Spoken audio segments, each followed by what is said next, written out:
Tá tudo... Deixa eu só ver, conferir.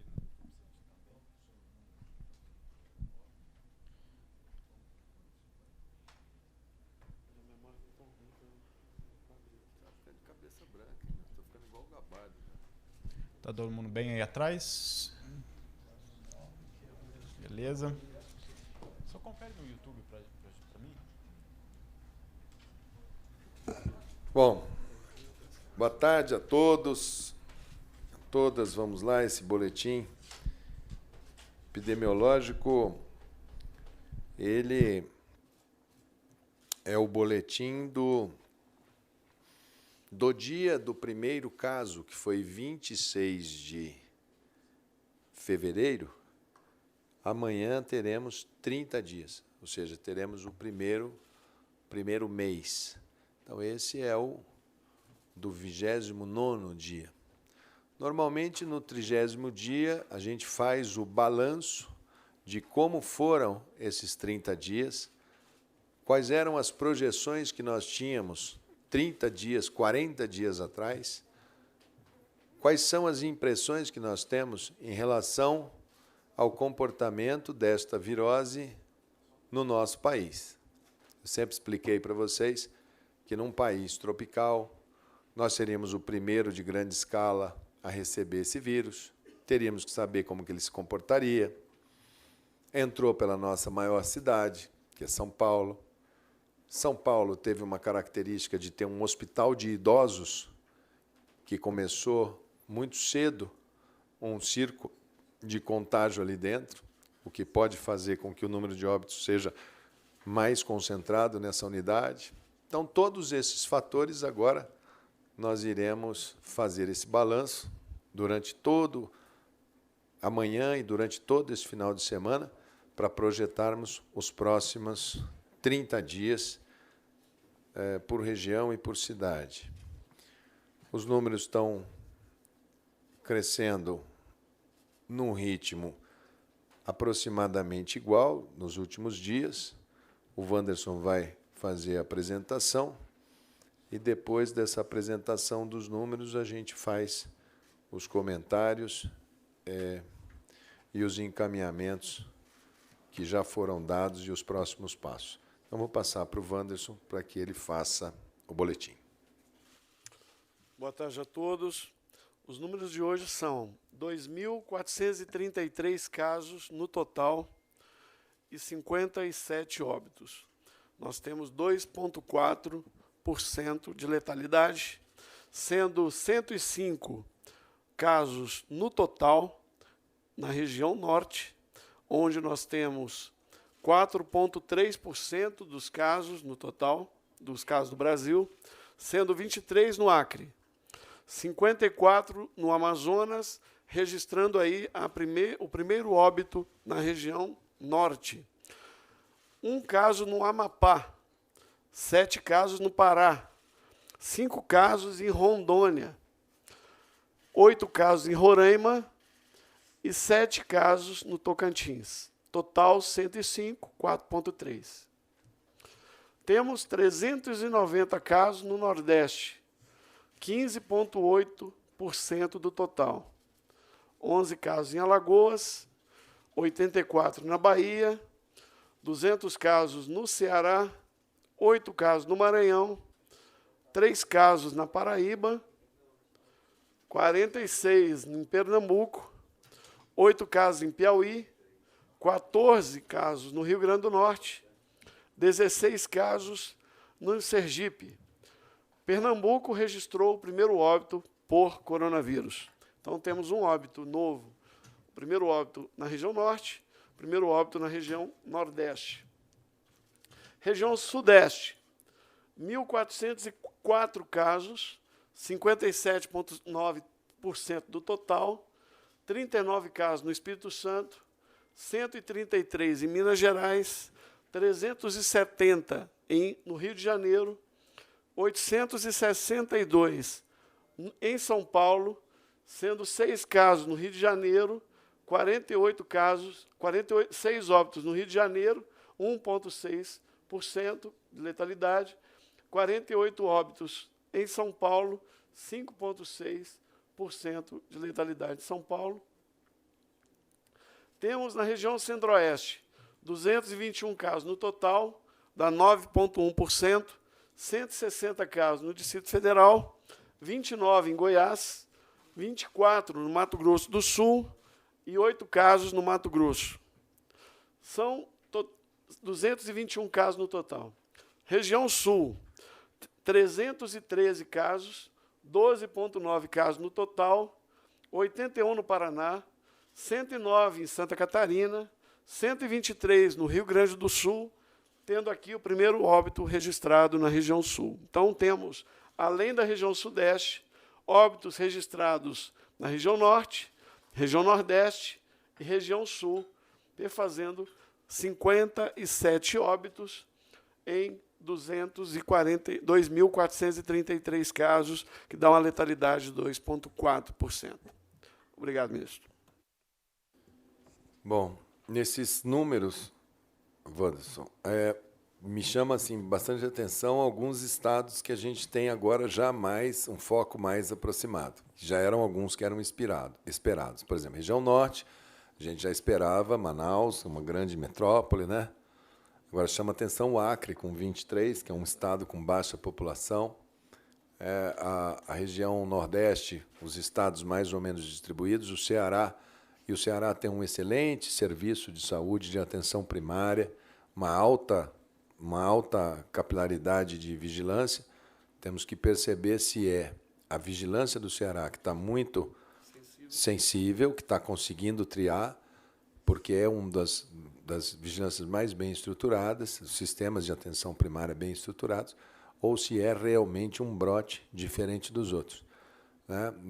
Na região Sudeste, São Paulo e Rio de Janeiro continuam sendo objetos de muita preocupação, e Minas, obviamente, esses 3 estados somados, nós temos aí quase 100 milhões de brasileiros, dos 200 milhões, quer dizer, são os estados onde nós temos a maior concentração por metro quadrado de brasileiros, que é um dos fatores que nos levam a preocupar muito com essa região. O Centro-Oeste, Distrito Federal, com número de casos concentrado, também é uma unidade muito pequenininha, né? um território muito pequeno, com uma capilaridade muito boa da saúde. Goiás mantendo um número baixo, né? Mato Grosso do Sul, proporcionalmente a Goiás segurando bem, e o Sul, a nossa preocupação com os idosos e com o inverno que aí vem, o Rio Grande do Sul e Santa Catarina realmente nos preocupando. Quando fizermos os testes rápidos, esse número de confirmados, 2.433, ele vai aumentar muito. Ele vai lá para cima. E o número de óbitos, esse sempre vai ser absoluto, porque a gente sempre consegue saber a causa-morte, faz o teste e a gente sabe. Então, a letalidade, que é quantos por cento, vai ficar menor que 2,4%, porque nós vamos fazer... Isso vai ser mais um elemento para que a própria população possa gradativamente entender a dinâmica dessa virose em nossa sociedade. Nós temos uns números, ao meu ver, dentro do que é o esperado para esse mês, mas vamos agora trabalhar até o final de semana para a gente saber quais são as projeções para o próximo. A gente lança amanhã o painel do coronavírus com mais detalhamento. É isso, amanhã lança o painel do coronavírus com mais detalhamento. Aqui do meu lado esquerdo, eu vou passar a palavra para ele, está o Denizar Viana. Denizar é o secretário nacional da SCTI, Ciência, Insumos e Tecnologia Estratégica do Ministério da Saúde. E o Denizar vai abordar algumas iniciativas e, principalmente, dar luz, pacificar essa questão ligada à cloroquina. Obrigado, ministro. Boa tarde a todos. Eu queria primeiro apresentar algumas das ações em curso da Secretaria de Ciência e Tecnologia de pesquisas aplicadas diretamente a dar resposta para a população. Na área dos ventiladores, onde há uma preocupação muito grande do Ministério da Saúde de prover a população, principalmente aqueles casos graves que vão para a UTI, que a gente tenha uma capacidade instalada de ventiladores. Há pesquisas em curso, inclusive de instituições nacionais que estão oferecendo a oportunidade de usar um mesmo respirador e ventilar mais de um paciente ao mesmo tempo. Isso é uma das iniciativas que vão dar uma escala maior para a assistência desses pacientes.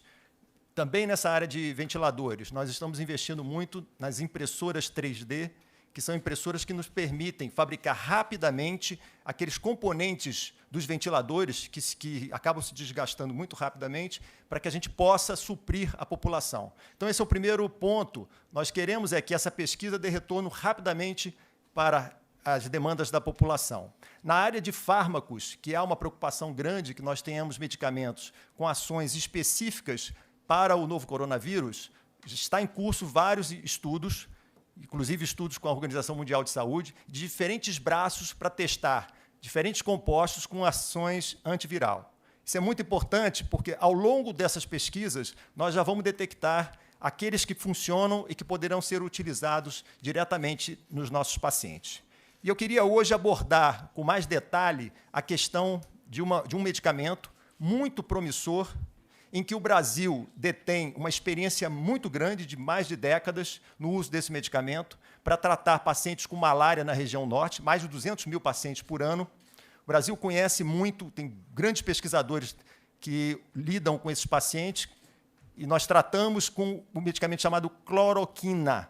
Esse medicamento é um medicamento que já provou que tem várias ações no ciclo de replicação do vírus. Ele consegue alterar a evolução do ciclo do vírus em condições in vitro. Os estudos clínicos em humanos, eles ainda estão em curso. Alguns estudos foram publicados recentemente, teve grande repercussão na mídia, com um medicamento análogo da cloroquina, chamada hidroxicloroquina. E é importante que tenham em mente que é o mesmo medicamento, só que a hidroxicloroquina, no uso crônico, ela dá menos eventos adversos. Porque quando se usa cronicamente esses medicamentos, você pode ter deposição e causar prejuízos na visão. Só que o que a gente vai propor aqui, que eu vou apresentar, é um protocolo específico de curto prazo, são 5 dias de tratamento, para que a gente possa tratar os pacientes hospitalizados com essa condição. Quer dizer, os pacientes que vão para o hospital, que têm as formas graves da doença, nós sabemos já que a letalidade, a mortalidade desse grupo é muito alta. Nós temos que oferecer alguma alternativa. O que nós fizemos? Nós buscamos a literatura científica e identificamos que realmente ainda há lacunas do conhecimento, mas para esse grupo de pacientes que tem uma mortalidade muito alta, que nos pacientes críticos, que vão para a CTI com choque, necessitando de assistência ventilatória, isso pode chegar a 49%. Quer dizer, de cada 2, um paciente vem a falecer. Nós temos que oferecer alguma alternativa terapêutica. E a opção foi, dado o nosso conhecimento no uso desse medicamento e a opção de utilizá-lo num curto espaço de tempo, nós optamos em oferecer, dentro dos hospitais, essa alternativa terapêutica. Isso é muito importante porque a população recebeu algumas informações e muitos foram às farmácias comprar o medicamento hidroxicloroquina. Eu quero fazer aqui um pedido à população. Não usem esse medicamento de forma fora do ambiente hospitalar. Por quê? Porque isso não é seguro. Esse medicamento tem que ser feito em condições de segurança, acompanhamento médico, porque durante o uso desse medicamento a gente pode ter algumas alterações no ritmo do coração. E isso tem que acontecer dentro do ambiente hospitalar. Então, esse é o primeiro ponto. O Ministério da Saúde está propondo um protocolo para os pacientes graves, somente os pacientes graves hospitalizados, para que a gente possa oferecer uma alternativa terapêutica de curto prazo. Os estudos estão em curso, nós vamos obter mais informações sobre esse medicamento, que vão fortalecer essa nossa estratégia.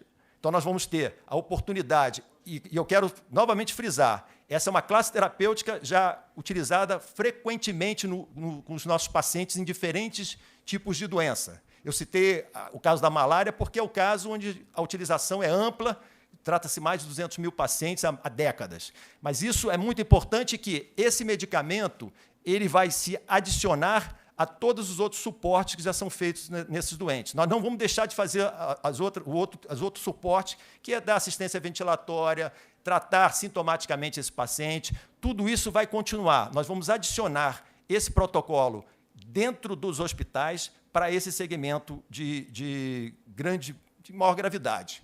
Um outro ponto importante é que hoje o Brasil ele detém uma competência e uma capacidade de produzir esse medicamento em larga escala. A partir de amanhã, o Ministério da Saúde começa a distribuir para os estados 3,4 milhões de unidades desse medicamento. Isso vai dar para a gente uma capacidade de oferecer para aqueles pacientes que, porventura, venham a se internar com as formas graves da doença, e, mais uma vez, é importante frisar, as formas graves elas são detectadas pelos médicos que fazem o acompanhamento desses pacientes nos hospitais. Nós não estamos, e novamente frisamos, e esse medicamento não está indicado para prevenção do Covid-19, não está indicado nas formas leves fora do ambiente hospitalar. Isso é muito importante que a população tenha isso em mente. Nós vamos oferecer em uma condição complementar ao tratamento desses pacientes dentro dos hospitais com o máximo de controle. Por quê?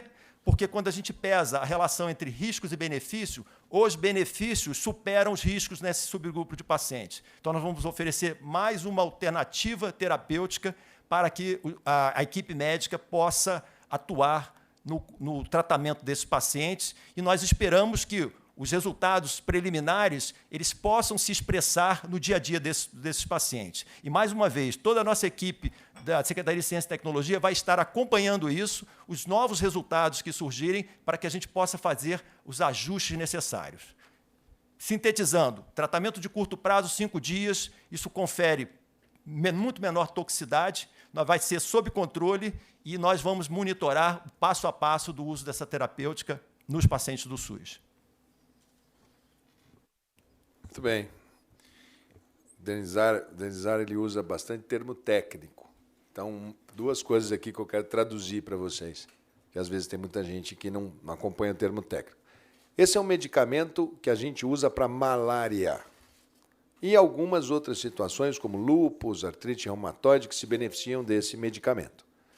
Existe muito pouco trabalho sobre ele.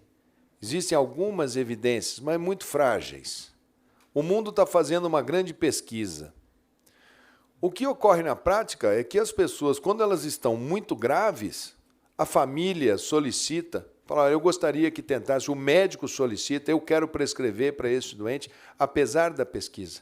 O que o Ministério da Saúde está fazendo é deixar no arsenal, deixar à mão do profissional médico, assistente. Se ele entender que aquele paciente grave pode se beneficiar desse remédio, o que nós vamos fazer é deixar esse remédio ao alcance dele. O Brasil tem vasta experiência, os médicos brasileiros, nos efeitos colaterais e no uso desse remédio, já que o Brasil tem uma das maiores áreas do mundo de incidência de malária, principalmente lá o pessoal da turma da Sociedade de Medicina Tropical, lá de Manaus, que tem uma vasta experiência, são aquelas pessoas que sabem como que ele se comporta. Esse medicamento pode fazer, o Denizar falou, arritmia, que é aquela sensação, o coração começa a bater um pouco fora do ritmo, né? Pode fazer aumento das enzimas hepáticas, o fígado pode achar um pouco ruim. Então, o nosso protocolo foi feito com o que o Brasil conhece, da maneira como a gente trata, pelo tempo que a gente trata, e tem que ser monitorado. E alertamos, aqueles que vão na farmácia, que querem remédio para malária, podem eventualmente fazer do efeito colateral, do efeito adverso, um efeito muito prejudicial à sua saúde. Então, se você cometeu essa iniciativa mediada pela falta de informação ou escutou alguma coisa, o mais correto a fazer é pega a caixa, vai na farmácia, entrega para o farmacêutico, entrega num hospital ou vai num posto de saúde, porque se você não tem malária, se você não está em área de malária, se você não tem lúpus, não tem artrite reumatoide, você não deve fazer uso desse medicamento, porque ele é somente para fazer uso sob orientação médica. Hoje nós definimos aqui, dos recursos que chegaram, nós vamos repassar 600 milhões aos municípios, estados e municípios, não é isso? De acordo com a pactuação. Isso. Na primeira leva eu tinha mandado 415 para as secretarias estaduais. Agora mandarei 600 milhões que cada estado deve dividir. Se vai para município, eu mando diretamente para o Fundo Municipal de Saúde ou se vai para o estado. Por que que existe isso? Nós temos estados, por exemplo, como o estado do Pará, vou dar um exemplo. Toda a parte hospitalar, quem faz é a Secretaria Estadual. Os municípios fazem só atenção primária. Então, lá, a divisão deve seguir aquela lógica. Nós temos estados em que o estado não faz nenhuma atenção especializada, ela é toda do município. Então, cada estado vai fazer hoje, rapidamente, a sua divisão de como que ele vai fazer a alocação e informa amanhã para, dentro das orientações que nós demos, apontarem quais são os municípios onde vai ter atendimento de maior complexidade, pacientes que vão necessitar, eventualmente, de leitos de maior complexidade, para a gente poder fazer o repasse e poder repassar para que eles todos possam fazer bom uso desse recurso. Quando a gente faz a alocação por valores, por exemplo, vou dar um exemplo bem fácil de vocês entenderem. São Paulo, por exemplo, que tem 45.752.000 pessoas, 757 pelo censo, vamos repassar 130.313.000. Mato Grosso do Sul, que tem 2.772.342, vamos repassar 7.896.000 e assim sucessivamente, só que agora concentrado nos municípios. Isso foi fruto da discussão que tivemos com os prefeitos de capitais e das cidades de regiões metropolitanas. Os recursos que forem necessários, nós iremos repassando para esses municípios. Algumas colocações que foram feitas pelos estados, me foi colocada a questão dos insumos, questão de equipamentos de proteção individual. Eu vou passar para o Gabardo para que o Gabardo possa dizer aonde estão, como estão. Nós sabíamos que nós teríamos uma dificuldade de abastecimento, agora que a China dá sinais de que as suas fábricas estão voltando a produzir num ritmo melhor. Então, nós esperamos chegar até essa fase, estamos monitorando em todos os estados, agora começamos a chegar, essa semana começou a chegar estado por estado. Aonde que nós estamos tendo dificuldade? Essa questão de paralisar tudo, de fechar tudo, colocou muitos voos de passageiros não decolaram. Então, tem muito estado que a gente está tendo que fazer abastecimento por via terrestre, que poderiam ser feitos por via avião. Nós vamos ter que refazer o Centro de Logística Nacional para a saúde, para poder ver, porque essas malhas aéreas, às vezes, os voos são cancelados no dia e a gente precisa reestruturar isso. Já conversei com o ministro Tarcísio para que ele reveja uma logística para a saúde, já que isso também faz parte de todo esse quadro desta doença, dessa situação. Quando a gente fala em fragmentação, quando a gente fala em vários setores que são afetados, os hospitais são afetados, os ventiladores são afetados, a logística também é afetada. A economia, que está tão em voga essa discussão, daqui a pouco eu vou falar sobre ela, também é um dos pontos que merecem atenção. Então, o Gabardo vai me colocar aqui a respeito do EPI. Também um segundo assunto que muito eu percebi logo na segunda-feira, foi que eu expliquei para todos os estados, expliquei para toda a imprensa, para todas as pessoas.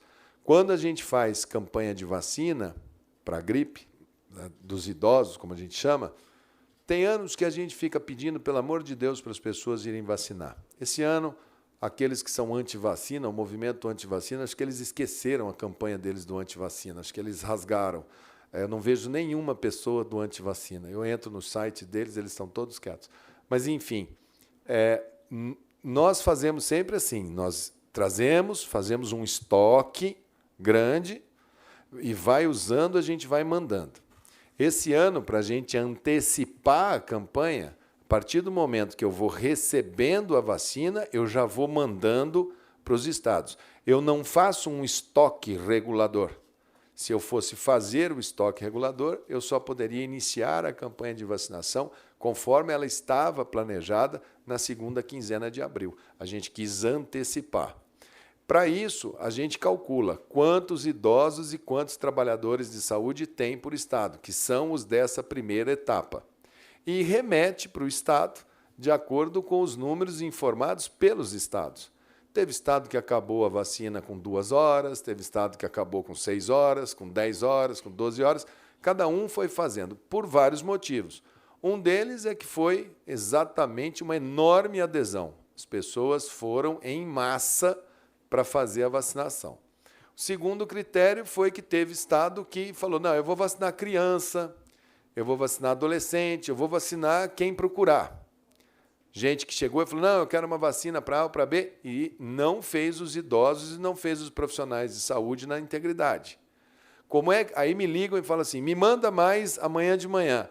Não é assim que vai funcionar. A gente vai recebendo os lotes e vai mandando os lotes para frente. Nessa sequência, recebe daqui, faz a distribuição e vai Brasil afora. Então, às vezes, vai acontecer, mas serão no total 75 milhões de doses, que para os nossos grupos de idosos, de profissionais de saúde, depois entra a segurança, entra as crianças com portadores de deficiência, entram vários que já estão todos no site, do dia tal ao dia tal, do dia tal ao dia tal. Se todo mundo obedecer o calendário, vai dar certinho para quem a gente precisa mais proteger, que é essa parcela significativa da população.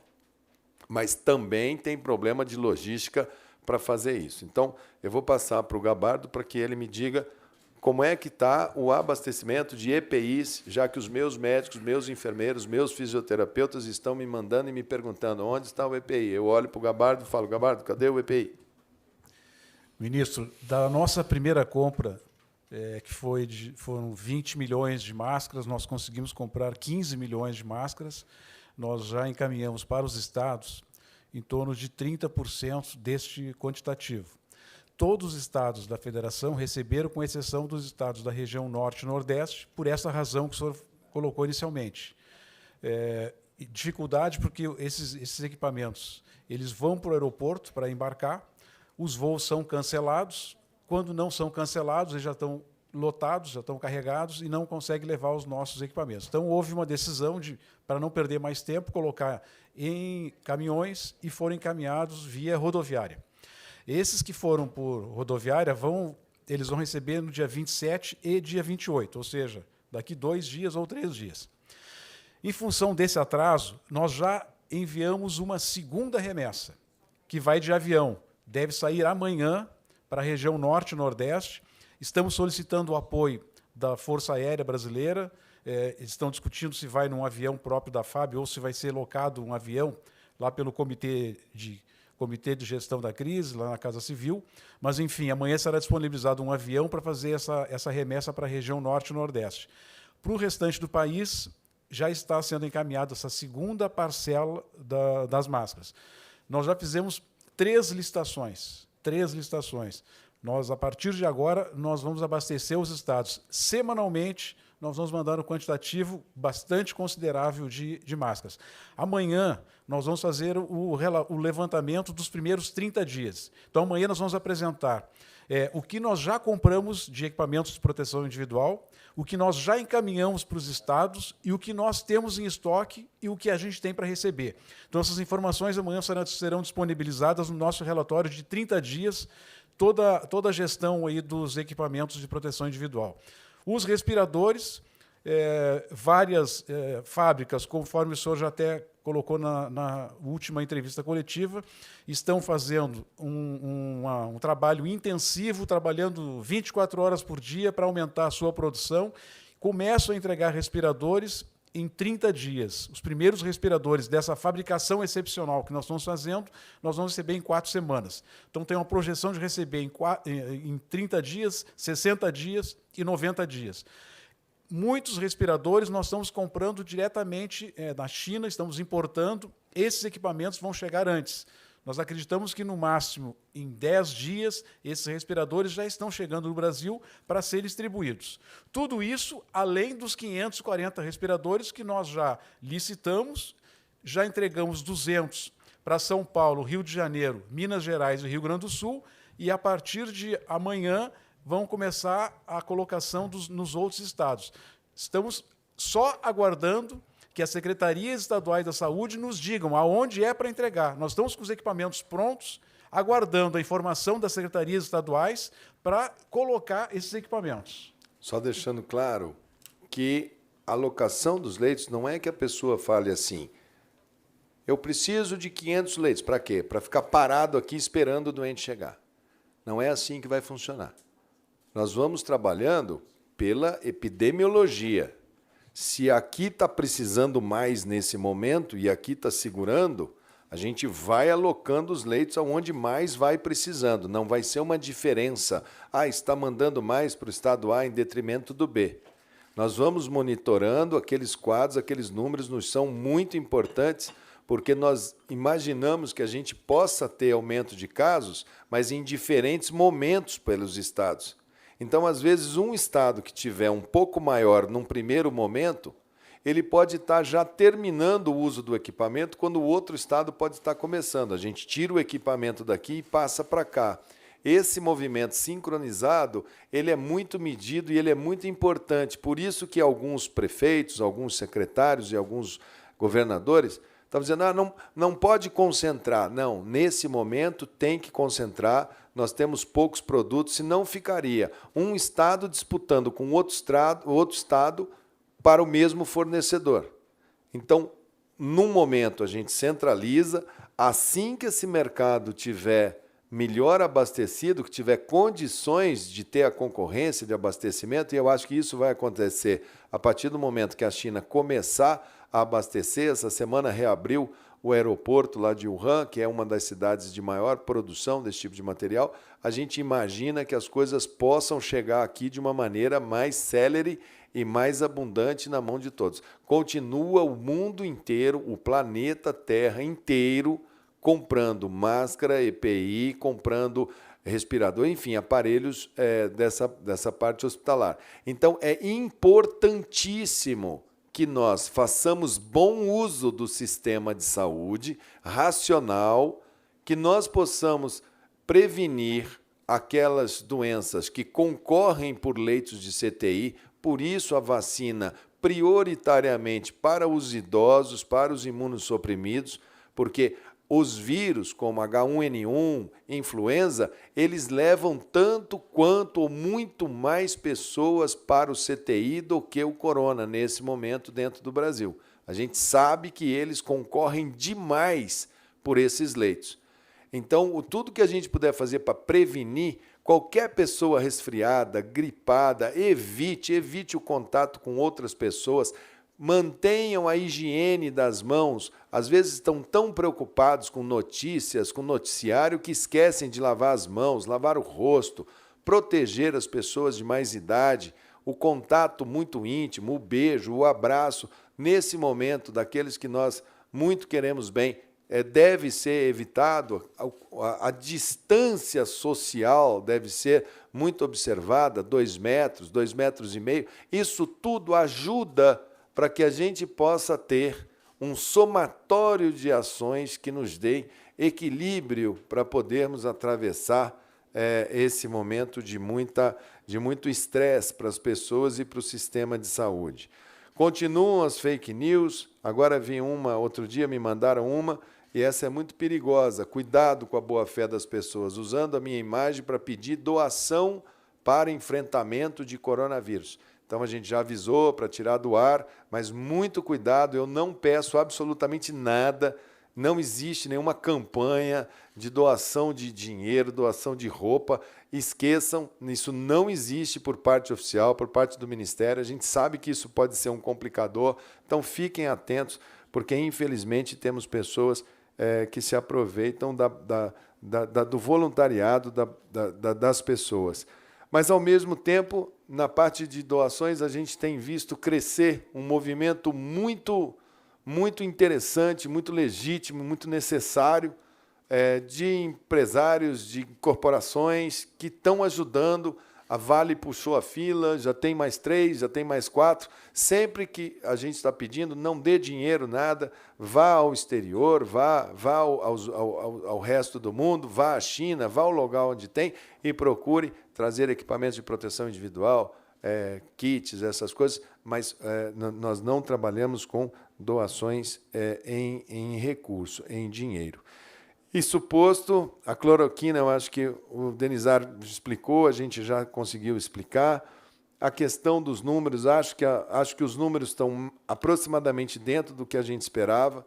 A gente vai agora, no balanço dos 30 dias, vai ter alguns números que vão ser muito importantes. A faixa etária dos nossos pacientes, quem foi que adoeceu? Como é que foi a internação deles? Quanto tempo ficaram internados? Qual tem sido o índice de pessoas, qual o índice de rotação dos leitos de CTI para o paciente brasileiro? Por que a gente fala isso?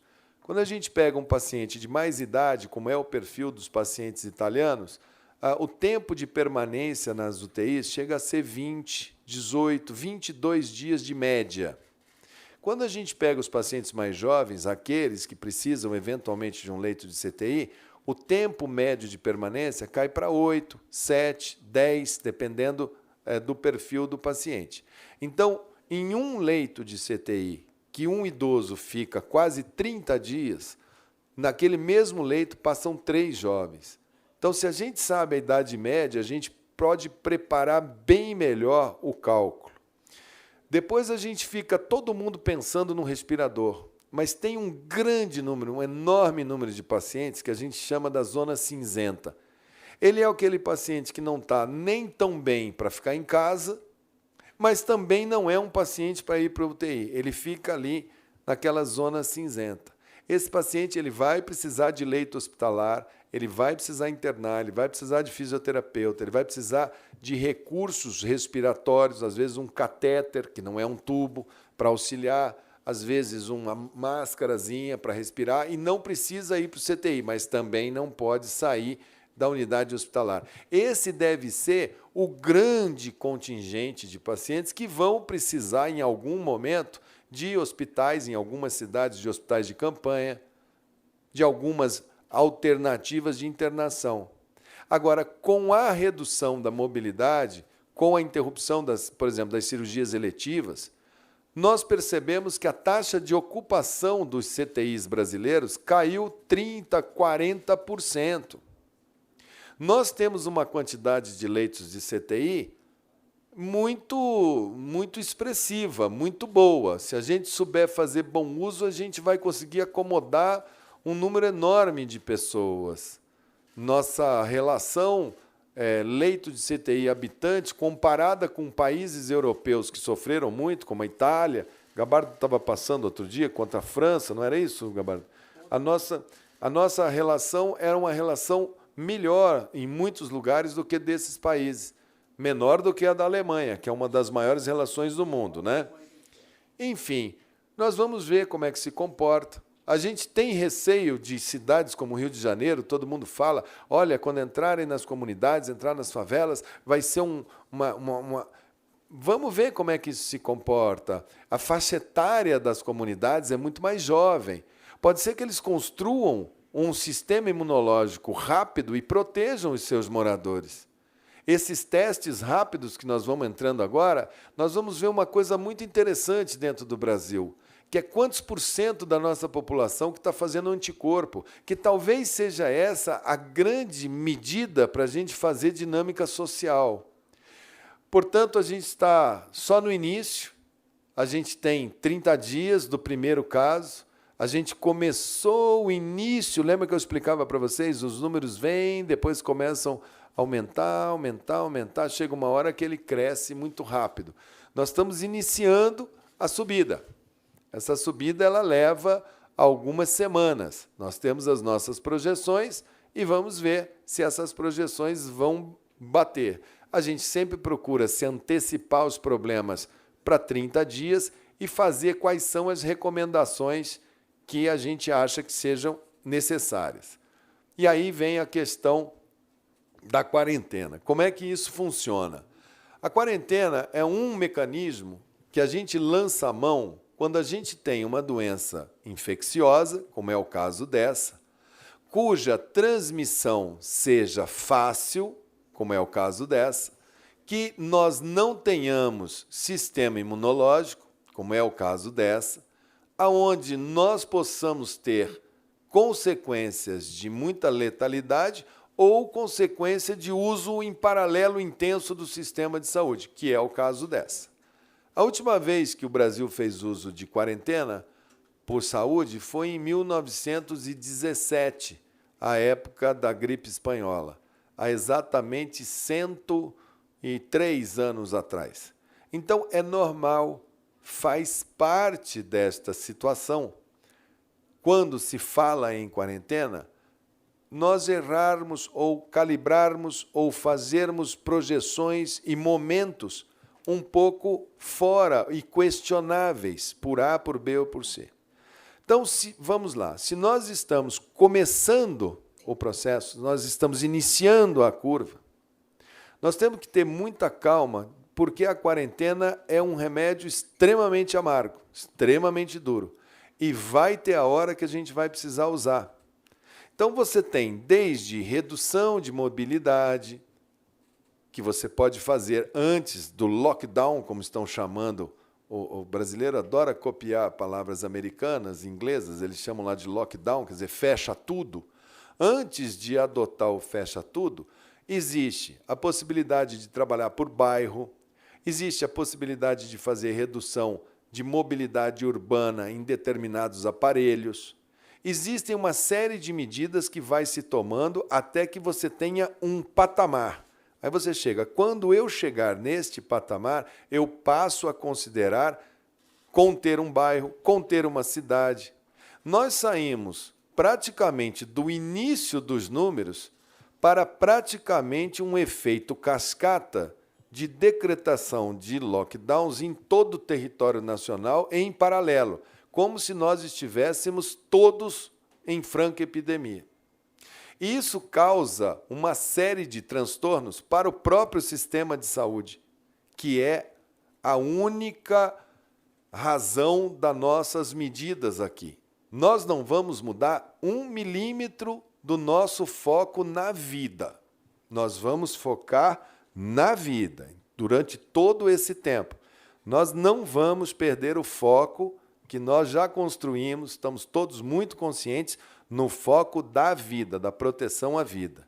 Mas quando nós vemos que determinadas medidas colocam em risco também, vocês ouviram aqui várias vezes a gente falar, não consigo chegar à vacina porque não tem mais o avião, não consigo produzir o ventilador porque o funcionário não chega na firma de ventilador, não consigo fazer determinada coisa por causa disso ou daquilo. Todas essas situações, quando vai se fazer um procedimento desse, elas têm que estar muito bem pactuadas. Tem países que trabalham por cores. Olha, o veículo for selo azul, por exemplo, é saúde. Se for selo amarelo, é segurança. Se for selo branco, é jornalismo. Se for selo... E você vai trabalhando com as vias abertas para aquele pessoal poder andar. Vai se trabalhando de uma maneira também coletiva, onde se coloca, olha, eu vou começar no dia tal e vou terminar no dia tal, porque quarentena sem prazo determinado para terminar, ela vira uma parede na frente das necessidades das pessoas, que precisam comer, que precisam abastecer suas casas, que precisam ir no supermercado, que precisam dos gêneros, que precisam ir e vir, porque isso faz parte da própria sobrevivência. As questões econômicas são importantíssimas e fizeram parte da linha da fala do presidente, onde ele coloca que, se não tivermos um cuidado com a atividade econômica, essa onda de dificuldade que a saúde vai trazer virá uma onda de dificuldade maior ainda em relação à crise econômica. Nós da saúde não podemos ser insensíveis, nós entendemos e enxergamos e vemos isso com muita clareza. O que nós queremos é fazer de uma maneira organizada. Nós estamos hoje, tem 3 ou 4 dias que iniciou esse processo de interrupção. Começou no domingo, se me parece, alguns países começaram segunda, estados terça, não é isso? Então, o que nós propusemos, o Ministério da Saúde, aos senhores governadores, tragam 1, 2, 3, eles devem estar discutindo. Eu discuti isso agora há pouco com o governador Ronaldo Caiado, para que a gente traga junto, dentro de uma pequena unidade, e façamos juntos a proposta nacional, para que todos saibam, olha, quando o número de casos estiver aqui, vai acontecer isso. Quando estiver aqui, vai acontecer isso. Você me comunica, eu dou uma olhada, checo, falo ok, me preparo. Quais são as atividades econômicas que a gente considera que são essenciais? Tenho certeza que todos, sentando e olhando os quadros, todos juntos, me traz o boletim epidemiológico. A situação do Ceará, como eu chamei a atenção aqui no começo, é totalmente diferente da situação de Goiás.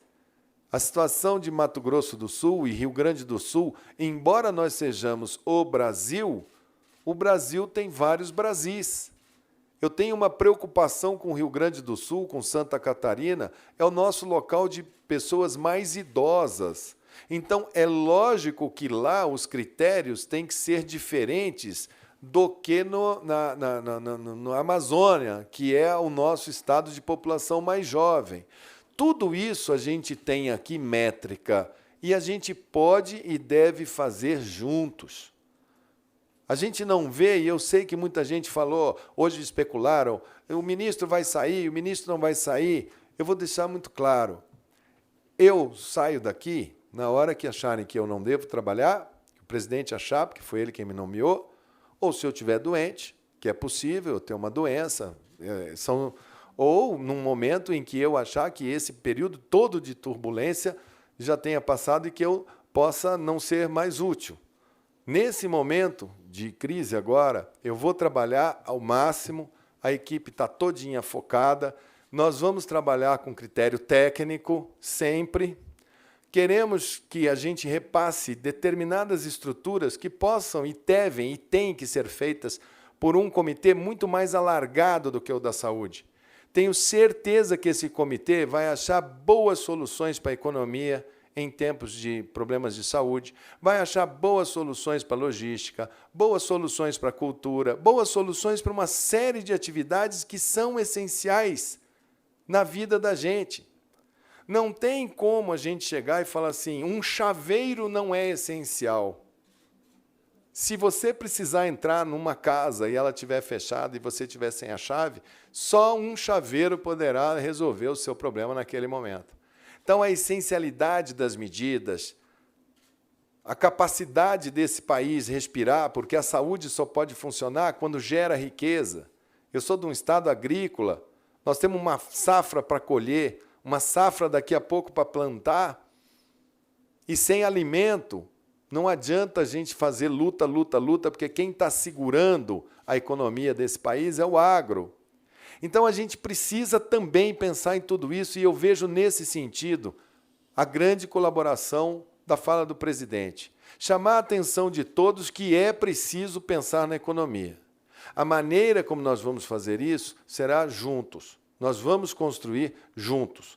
Não só a equipe dos governadores, como os representantes, provavelmente, de um prefeito, mas, enfim, nós vamos fazer juntos com os inúmeros ministros de Estado que participam dessa força-tarefa que acomete a todos.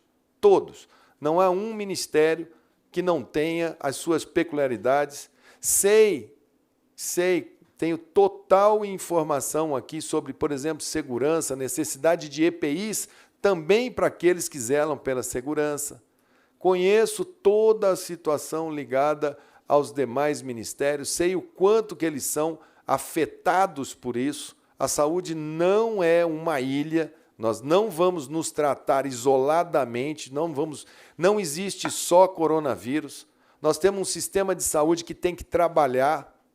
Eu tenho recebido médico fechando consultório de ginecologia, consultório de pediatria, clínicas de ultrassonografia, laboratórios de análises clínicas. A vida continua, outras doenças acontecem, as pessoas têm que ser atendidas. As pessoas têm dor de dente, as pessoas têm necessidades, as pessoas estão em tratamento. As coisas continuam, os arquitetos têm que trabalhar, têm que projetar. Nós entendemos tudo isso. Então, o Ministério da Saúde vai procurar agora, com essas equipes dos governos, que foram muito assimétricas, tomaram medidas assimétricas, talvez pela aquela necessidade de, naquele momento, naquele clima, da maneira como estava o comportamento da nossa população. Enquanto o Ministério da Saúde passou aqui o mês de janeiro, de fevereiro, de março, recomendando, orientando, pedindo para as pessoas parece que a ficha não caía. Estava todo mundo numa praia, estava todo mundo andando para lá e para cá, todo mundo em bar, todo mundo bebendo, todo mundo achando graça, fazendo piada. E não é o momento de fazer piada, embora a gente seja muito bem-humorado no Brasil, o momento agora é da gente olhar, reconhecer, ter calma, todo mundo sentar na mesa, não tem partido político, não tem A, B, C ou D, tem nós, povo brasileiro, nós vamos ser profundamente, cada vez mais focados no trabalho que a gente tem que fazer. Não tem ninguém nessa equipe aqui que não saiba o tamanho do problema, a gravidade do problema, as ações que a gente tem que tomar, como informar a população. Já falamos que teremos dias difíceis, semanas duras, vamos ter agora a nossa subida de casos. Temos a maior metrópole da América Latina, São Paulo. Sabemos das nossas dificuldades hospitalares, sabemos que no final essa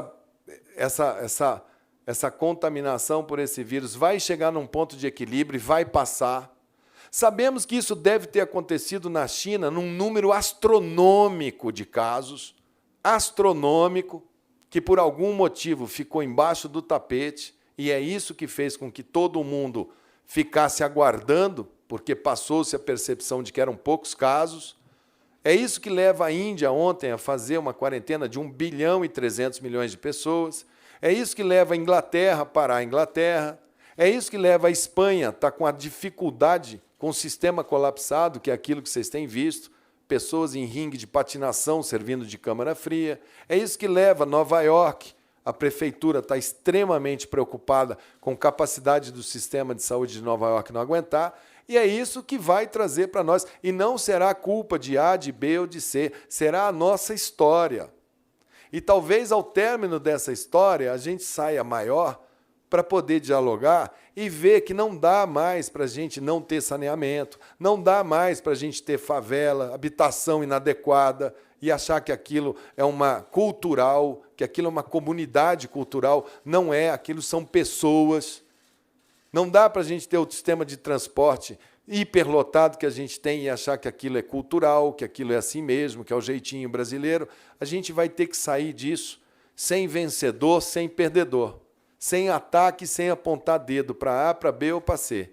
A gente vai ter que sair disso e depois de enfrentar essa situação, aí um grande debate para saber como evitar, como se preparar, como conduzir melhor os destinos desse país. Acho que, no momento, a gente pode assegurar que a gente está dentro do que a gente pensou que ia acontecer nesses primeiros 30 dias. A gente está controlando ao máximo para ter bom uso desses equipamentos, para que a gente possa tê-los na hora e no momento que a gente precisar.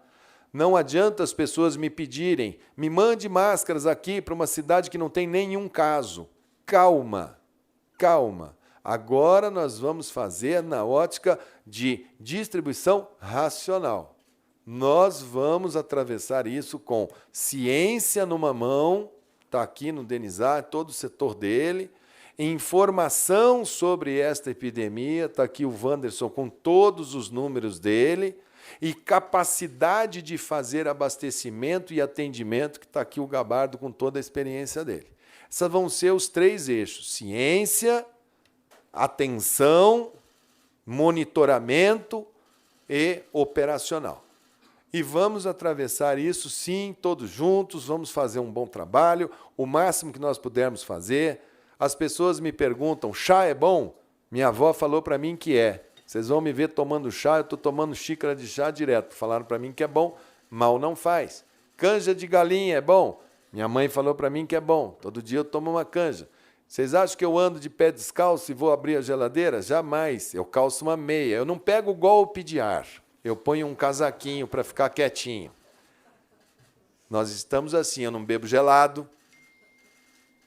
Porque isso é o que a gente sabe que funciona, porque é o que a gente aprendeu com os nossos pais numa época que tinha gripe e não existia remédio. No mais, oração é bom? Me perguntaram outro dia se as igrejas devem estar abertas, devem estar fechadas, que fiquem abertas. Só não se aglomerem, mas rezem, orem. Fé é um elemento de melhora da alma, do espírito.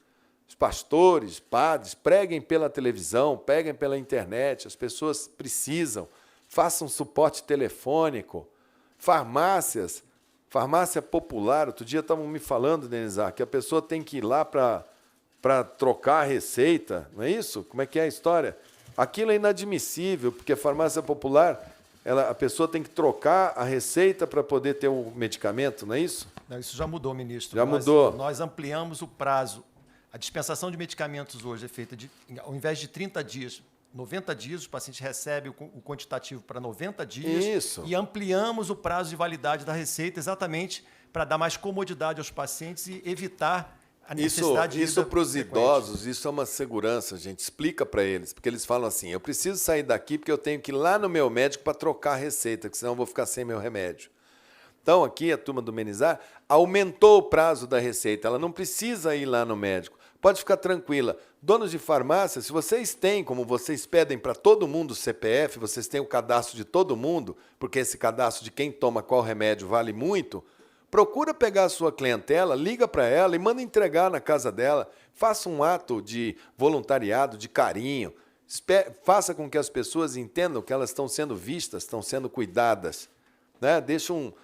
Vamos deixar o máximo possível agora aquilo que a gente tem de melhor, que é a nossa solidariedade, nosso companheirismo.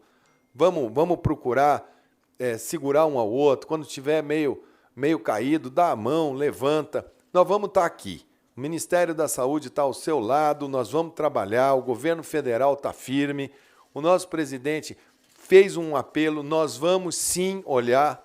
Tem duas maneiras de se fazer eventuais quarentenas. Tem essa que é horizontal, tem uma que é a chamada vertical, que é quando você chega e fala assim, olha, o risco do pessoal de 49 anos para baixo é tão baixo que se eles tiverem um bom comportamento social, você pode soltar. Isso tudo vai vir aqui, está estudando, tem um bando de gente estudando, tem salas de situação, tem epidemiologistas daqui, de fora. Nós não vamos fazer nada que a gente não tenha confiança que a gente pode sugerir. Acho que o momento é um momento para a gente se unir, um momento para a gente andar, está tudo bem. Os governadores rapidamente vão reposicionar. A gente tem que melhorar esse negócio de quarentena, ficou muito desarrumado, não ficou bom, foi precipitado, foi cedo, foi uma sensação de entramos e agora como é que saímos. Então as pessoas têm que saber, olha, se vamos fazer um sacrifício de uma semana agora, vamos. Se daqui a 2, 3 semanas chegarmos nesse patamar, talvez tenhamos que parar por mais tanto. E assim a gente vai junto. Dançar essa sanfona de para um pouquinho, pode andar, para ver se a gente sai disso o mais rápido possível. E sempre lá nas minhas orações, esperando uma vacina, esperando um medicamento, esperando que o sol tropical... Eu fico cuidando muito os casos de Cuiabá, porque eu falo, se esse vírus não gostar de sol, lá em Cuiabá não vai ter caso. Como o Mato Grosso demorou um tempão, eu fiquei achando que era o calor de Cuiabá, a minha eterna capital. Quase que eu fui lá para Cuiabá para ficar lá com meus amigos cuiabanos. Mas, infelizmente, o calor de Cuiabá ele ainda está ali, e o vírus também está ali, já teve casos confirmados em Cuiabá. Enfim, gente, vamos trabalhar, nós estamos aqui juntos, eu espero que vocês consigam construir juntos um bom clima para que a gente possa fazer essa caminhada. Hoje foi bastante informação, bastante coisa, sei que deve ter perguntas, vou deixar aqui o Denizar, vou deixar o Gabardo, vou deixar o Wanderson. Se tiver alguma pergunta que seja diretamente para mim, o Strauss vai fazer a leitura, e se for diretamente para mim, ele me passa e na sequência eu respondo. Tá bom? Boa condução aí do boletim para vocês.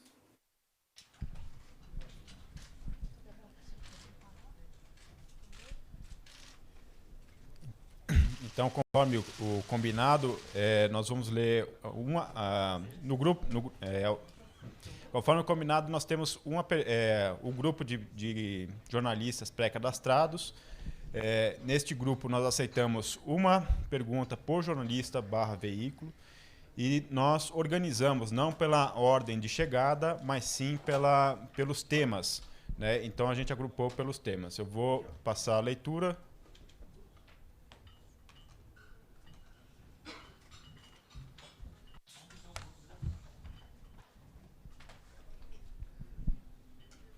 O primeiro tema é distanciamento social, André de Souza, Jornal o Globo. O Ministério da Saúde, que está na linha de frente de combate ao coronavírus, foi consultado pela Presidência da República na elaboração do pronunciamento feito pelo presidente ontem. Vocês concordam com o presidente de que o comércio seja reaberto no Estado?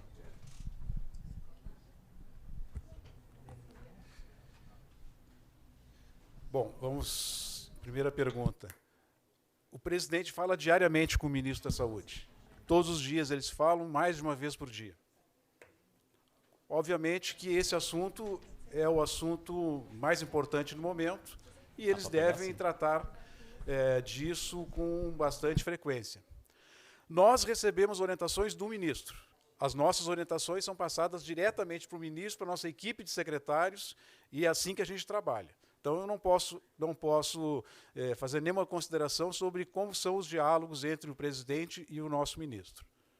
Natália Cancian, Folha de São Paulo. O presidente disse que iria pedir ao Ministério da Saúde que avaliasse a recomendação de isolamento vertical apenas de idosos e pessoas com doenças crônicas.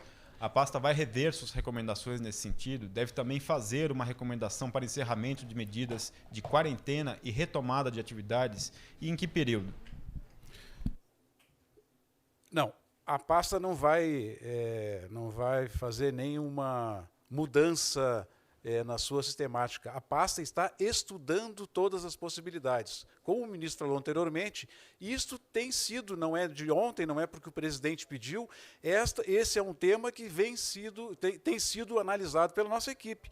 Vai continuar sendo analisado. No momento que a nossa equipe achar que esse é o melhor caminho, e pode ser que esse melhor caminho não seja geral para todo o país, que esse melhor caminho possa ser implementado em algumas situações especificamente, ele será feito. Então, não é porque houve uma determinação superior. Ela será implementada se o nosso corpo técnico, se os nossos consultores chegarem à conclusão de que esse é o caminho a ser percorrido. Maria Eduarda Cardim, Correio Brasiliense. Como o Ministério da Saúde avalia as orientações do presidente Jair Bolsonaro, que afirmou que pediria uma mudança na orientação de isolamento da população para o isolamento vertical? Governadores de cidades que ordenaram o fechamento do comércio não essencial, como São Paulo, devem voltar atrás? Qual a orientação?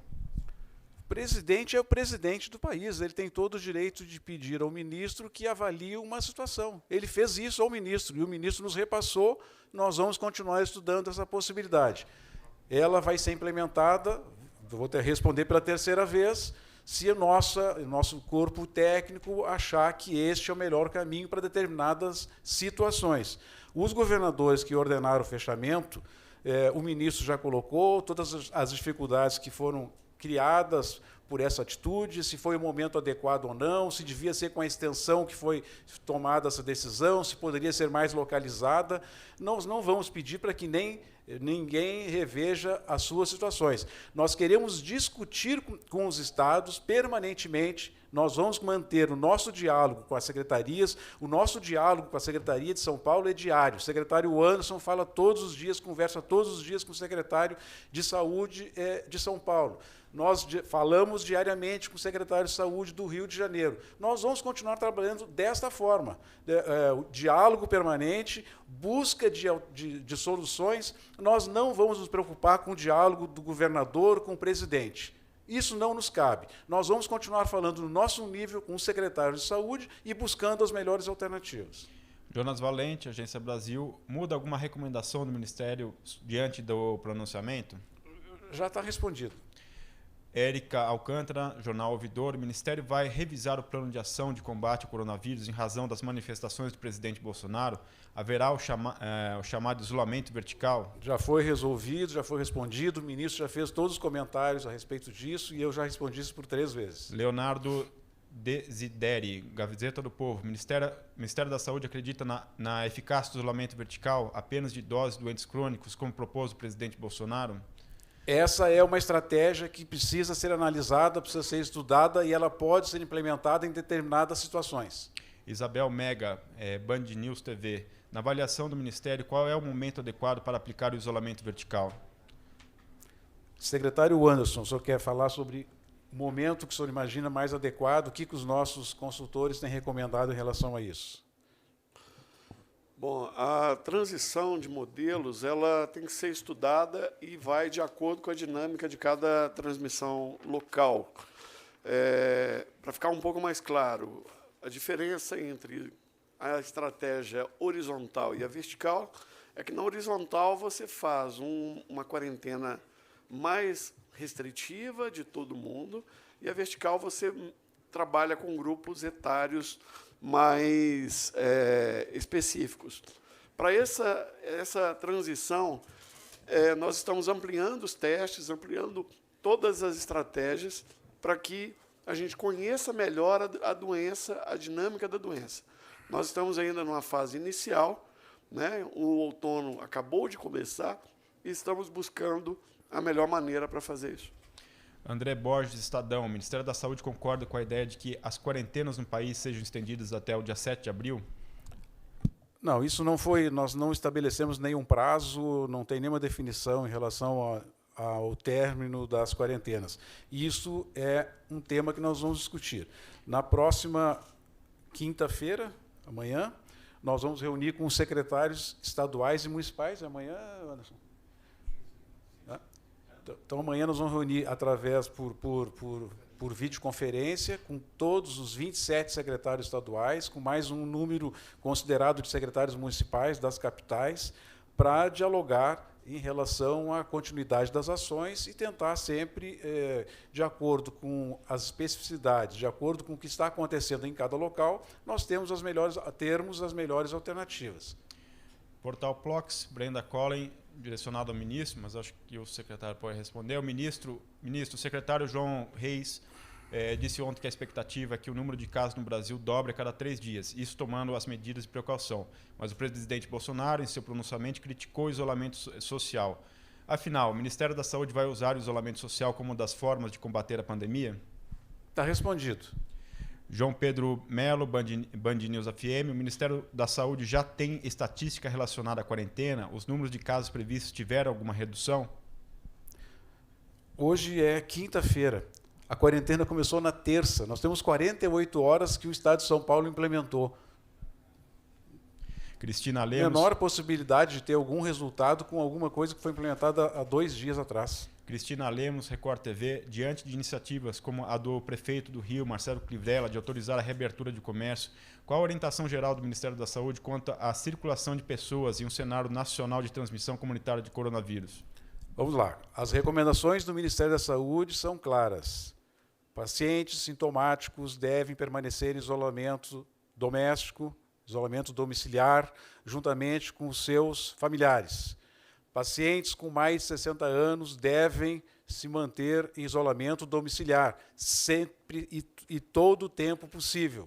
Quando for necessário a sua saída para alguma atividade, como, por exemplo, fazer um atendimento médico, fazer um procedimento médico, ok. Além disso, as nossas orientações são para que a circulação seja a menor possível, no sentido de não haver aglomerações. Essas são as recomendações. Não haver aglomerações. Agora, a circulação que é necessária, que o país precisa, por todos os motivos que o ministro falou anteriormente, nós não colocamos nenhuma objeção. Os locais onde fizeram uma restrição maior dessa circulação, fizeram por razões, entenderam que era um momento adequado, e agora nós vamos ter que conversar com eles para ver até que momento isso deve ser mantido, e vamos principalmente ter ideia de qual foi o resultado dessas ações. pode ser que essas ações sejam um modelo para nós para implementar mais adiante em outros locais. Talvez possa ser um modelo para a gente saber que não deve ser implementado em outros locais. Carlos Lins, do Poder 360. Com o isolamento vertical, o setor aéreo deve voltar a operar normalmente. Quais as recomendações e restrições para o deslocamento de pessoas, tanto em território nacional quanto para entrar e sair do país? Sobre isolamento vertical não tem mais o que acrescentar. Agora, esta questão dos voos, dos cancelamentos do voo, setor aéreo, tem sido muito prejudiciais para nós. Nós estamos com muita dificuldade de fazer chegar nos estados e nos municípios os equipamentos que são absolutamente necessários. Nós não conseguimos até agora entregar os EPIs, os equipamentos de proteção individual, na região norte do país e região nordeste, por falta de voos. Mesmo quando a gente consegue, sempre tem um atraso de 24, 48 horas para nós conseguirmos embarcar. Então, essa questão dos voos tem sido muito prejudicial para todo o sistema de saúde. Joana Oliveira, é o país. Cientistas indicam o avanço do coronavírus mais rápido que o previsto nas metrópoles brasileiras. Quais medidas, além do isolamento social, o Ministério deve adotar? Isolamento social, nós já falamos, né? Nós não temos um crescimento no país maior do que nos demais países, não é verdade. A nossa curva de crescimento está muito entre os países que tiveram um menor número de casos, que vamos comparar com a Alemanha, está entre a Alemanha, entre a Itália e a Espanha. Está aí por ali, na média. A partir do momento que nós tivemos o nosso registro do caso número 100, centésimo caso, o nosso crescimento vem sendo menor do que 33%. Nós projetávamos 33%, ou seja, a cada 3 dias nós dobraríamos. Tem sido menor. De ontem para hoje, o acréscimo de novos casos, em número absoluto, ele é grande, mas o acréscimo de ontem para hoje foi de pouco mais de 10%. Nós estamos trabalhando com uma expectativa de crescimento de 33% e o acréscimo de ontem para hoje foi 10%. No dia anterior tinha sido 24%. Nos últimos 3 dias, sempre ficou abaixo de 25%. Então, nós estamos acompanhando a velocidade do crescimento, está dentro do que nós esperávamos. Alexandre Madruga, Sulacap News. Qual o protocolo e de quem é a responsabilidade de implementação para o acompanhamento dos casos de coronavírus confirmados, mas sem sintomas graves e que estão em quarentena residencial? Secretário Anderson, por favor. A responsabilidade dos casos são dos municípios, os municípios eles realizam, só que no caso de um município com quarentena total, você muda, obviamente, o modelo de gerenciamento e monitoramento dos casos. Renata Maris, Época, Globo. Entre recomendações não farmacológicas divulgadas pelo Ministério da Saúde no último dia 13 para locais com transmissão comunitária, que hoje abrange todo o país, segundo portaria da última sexta-feira, está, abre aspas, instituições de ensino planejar antecipação de férias visando reduzir o prejuízo do calendário escolar ou uso de ferramentas de ensino à distância, fecha aspas. Pergunta, o Ministério recomenda ou não que as escolas voltem a ter aulas, considerando que uma sala de aula tem, em média, 30 alunos no ensino médio e 23 no ensino fundamental, sem contar as interações no transporte público, nas áreas de uso comum de sala, entre outros espaços? A própria sala de aula não seria considerada aglomeração?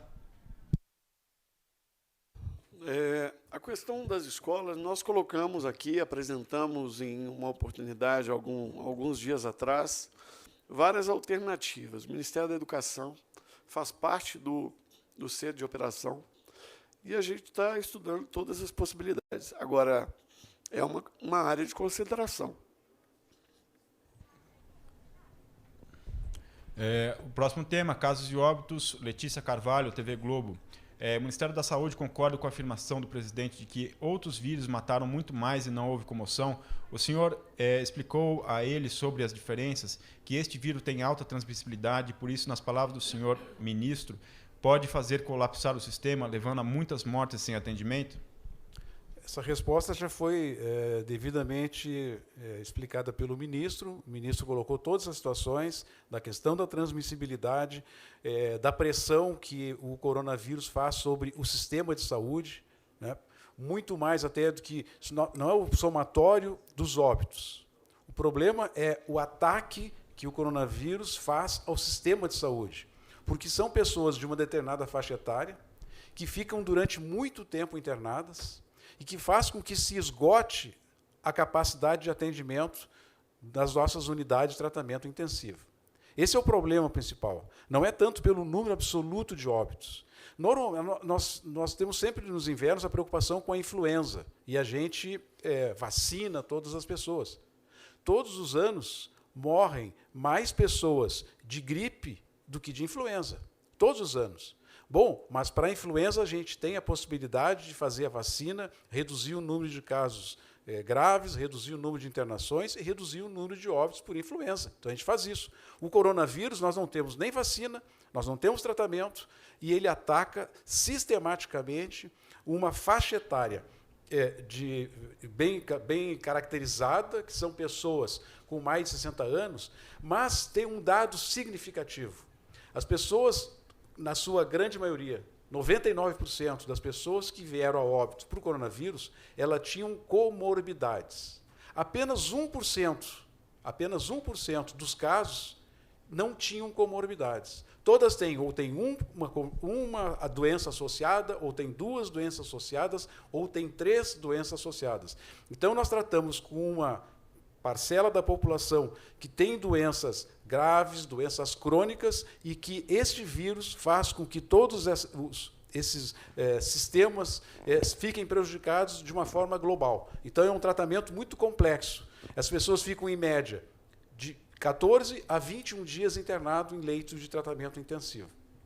Severino Mota, BuzzFeed News. É verdade que o coronavírus se manifesta como uma gripezinha ou como um resfriadinho em pessoas que têm histórico de atleta? Em caso positivo, essas pessoas podem deixar de lado as recomendações do Ministério da Saúde, uma vez que não sofrerão quase nada com a Covid-19?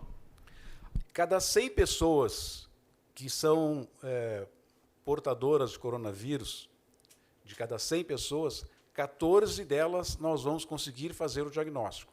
86% sequer será feito o diagnóstico porque não terão sintomas. A grande maioria das pessoas não terá sintoma, só uma pequena parte. O problema é que essa pequena parte que tem sintomas, ela vai ter um número considerável de casos graves e um considerável número de óbitos. Mas é verdade que quase 90% dos casos são assintomáticos. Rafael Bittencourt, Valor Econômico. O Ministério da Saúde tem alguma estatística relacionada ao perfil socioeconômico dos infectados? Quantos deles foram atendidos pelo SUS? Amanhã nós vamos divulgar detalhamento maior sobre os casos. O próximo tema é testes e diagnóstico. Natália André, CNN Brasil. O Ministério já tem um orçamento de quanto vai gastar com a compra de novos testes? O secretário Anderson já falou sobre isso ontem com bastante detalhamento. Nós estamos já elaborando uma contabilidade paralela para ser disponibilizada na página do Ministério da Saúde, e isso deve ficar pronto nos próximos dias, onde todas as despesas relacionadas ao coronavírus estarão explicitadas. Natália Fruit, RBS TV. O Ministério disse que está priorizando a testagem de casos graves de Covid-19, porém há vários exemplos nos estados de casos com casos graves de pacientes que sequer tinham sido notificados como casos confirmados. A primeira morte no Rio Grande do Sul é de uma paciente que estava na UTI e que não estava entre os casos confirmados da doença. O que está acontecendo? Os testes estão demorando? Estão faltando testes para os casos graves? Os estados e municípios estão errando? Bom, primeiro que há uma subnotificação importante de casos graves no sistema. E, com isso, pedimos que a responsabilidade não são dos estados e municípios, são das unidades, dos hospitais que atendem, sejam privados ou públicos. A notificação é uma condição obrigatória para o sistema funcionar. Segundo, os casos de síndrome é um conjunto de sinais e sintomas com etiologias diferentes. Nós estamos na sazonalidade de doenças respiratórias. Não é porque é um caso grave que necessariamente vai ser um caso de Covid. Então, nós estamos testando esses casos. Quando eles são notificados e chegam no sistema público a notificação, chega o resultado do exame, chega a amostra no laboratório público, nós estamos realizando de todos os casos. Sabemos que há uma subnotificação e, por isso, pedimos a todas as instituições públicas ou privadas de saúde que façam revisão dos casos que estão internados com sintomas respiratórios e que façam a notificação, porque a gente já sabe que nem todos os casos internados estão registrados no sistema. Aí não é responsabilidade nem do município, nem do Estado, nem do Ministério. O procedimento está claro para todas as instituições de saúde pública e privada. Então, e o teste não está demorando. Nós enviamos 32 mil testes, né, 35 mil testes, 32.500 testes para todo o Brasil. Temos, até agora, 2.000 e poucos casos. Tem muitos estados que ainda estão utilizando. Agora, é importante lembrar uma coisa. Eu vou tentar explicar brevemente. O teste em São Paulo, o volume de casos em São Paulo é muito maior do que em outros estados. Cada kit que nós enviamos dá para fazer, na mesma placa, 20 amostras simultaneamente. Se o LACEN estiver utilizando uma placa de 20 para fazer 10, para fazer 8, eu estou desperdiçando, no mínimo, 10 amostras de caso. Então, é fundamental que se aglomere a cada conjunto de 20 casos, porque nós temos que utilizar da melhor maneira possível os testes que nós temos. E o que a gente está vendo em várias localidades é um uso não adequado de testes naqueles locais que estão começando. Então, estados que não tenham pelo menos 20 casos para testar por vez, esperem aglomerar, porque o diagnóstico não altera o manejo. Ele não precisa ser em tempo real do ponto de vista para tomada de decisão em relação ao caso. Precisamos economizar os testes. Não há teste para todas as pessoas. E os testes devem ser priorizados para os casos graves. Por quê? Porque se eu identifico um caso grave de síndrome respiratória internado que não é COVID, eu posso tirá-lo e isolá-lo dos outros casos de COVID, diminuindo assim o risco de contaminação dentro da instituição hospitalar. É por isso que nós estamos trabalhando com priorização dos casos graves, porque os casos leves nós estamos monitorando, continuamos monitorando por meio da vigilância sentinela. Tem unidades em vários estados. Não tem em todos os locais, porque é sentinela. Agora, os estados que não possuem unidades sentinelas em pelo menos uma região de saúde, eu solicito que eles enviem a proposta de ampliação de unidades sentinelas para essas regiões, porque não dá para espalhar demais os testes para casos leves. Nós não vamos testar todos os casos leves do Brasil. Pedro Campos, TV Band, o Brasil o Brasil já tem à disposição o teste de imunocromatografia IgG, IgM. Podem explicar melhor como funciona esse teste? Uma boa pergunta do Pedro Campos. Este teste é o que está chegando para nós. Nós colocamos o prazo do fornecedor dia 30 de março, na próxima segunda, estamos aguardando, ele está em trânsito, deve chegar proporcionalmente de acordo com a escala de entrega. O IgM e o IgG são anticorpos que aparecem em torno do 5º, 7º dia do início do sintoma. Então, a pessoa, quando ela tem um contato, vamos lá, eu estou sem o vírus, o Dr. Gabardo está aqui próximo de mim e está doente com o vírus com o coronavírus. Se eu pegar o vírus, se eu for infectado pelo Dr. Gabardo, pela proximidade, estamos aqui próximos, eu vou demorar em torno de 14 dias para iniciar os sintomas. Então, é o tempo mais ou menos que vai demorar. No momento que começa o sintoma, pode ser uma febre, um mal-estar. A primeira coisa que vai acontecer é aumentar o número de vírus dentro do meu corpo. Neste momento, o melhor teste para se fazer é o teste RT-PCR, Por quê? Porque o IgM ainda, os anticorpos ainda não estão em quantidade suficiente para o teste detectar.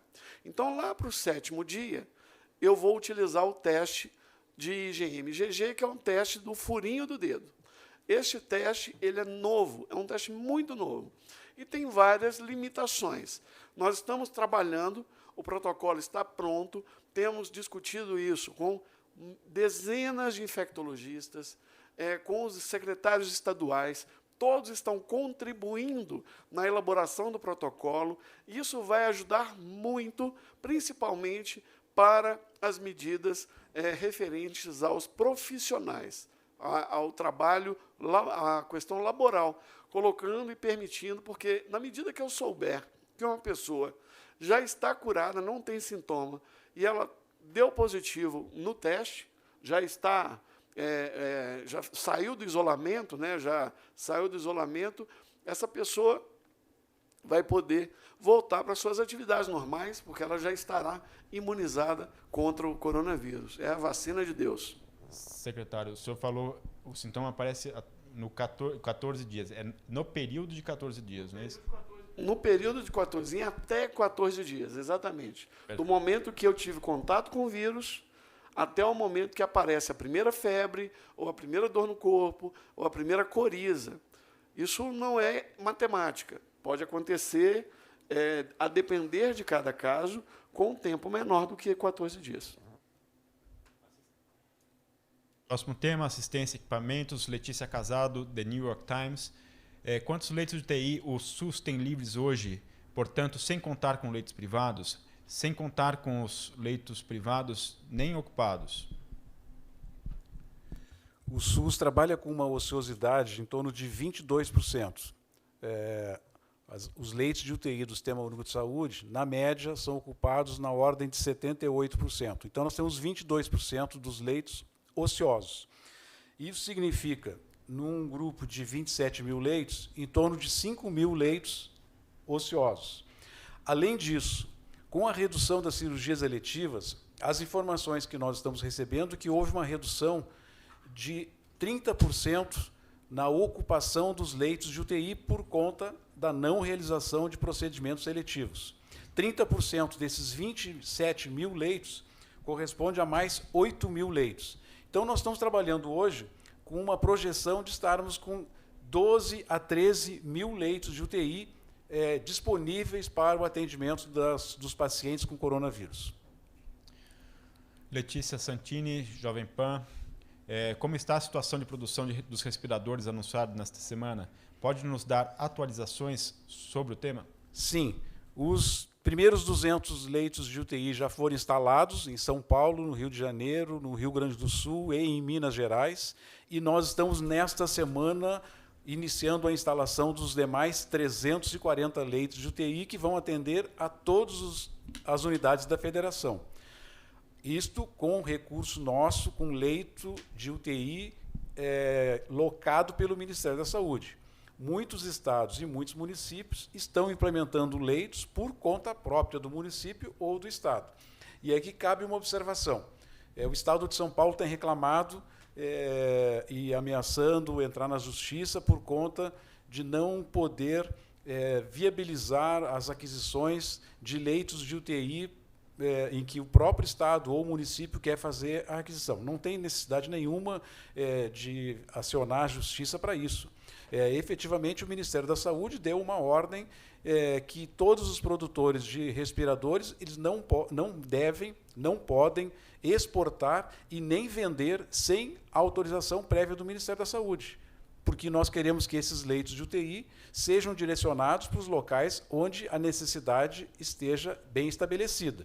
Então, neste caso de São Paulo, basta informar ao Ministério da Saúde quem é o fornecedor e o quantitativo de leitos que o Estado de São Paulo quer comprar, imediatamente o Ministério da Saúde vai fazer a liberação e esses leitos poderão chegar aos hospitais, aos municípios, a todos os hospitais do município de São Paulo ou do Estado de São Paulo, sem nenhum problema, sem necessidade de acionar a Justiça. É simplesmente uma prerrogativa do Ministério da Saúde para poder alocar os leitos para os locais onde nós achamos necessário. E, por óbvio, que São Paulo, nesse momento, é a nossa maior preocupação e é para lá que nós queremos dirigir maior quantidade de leitos. Juliana Contaifer, Metrópolis.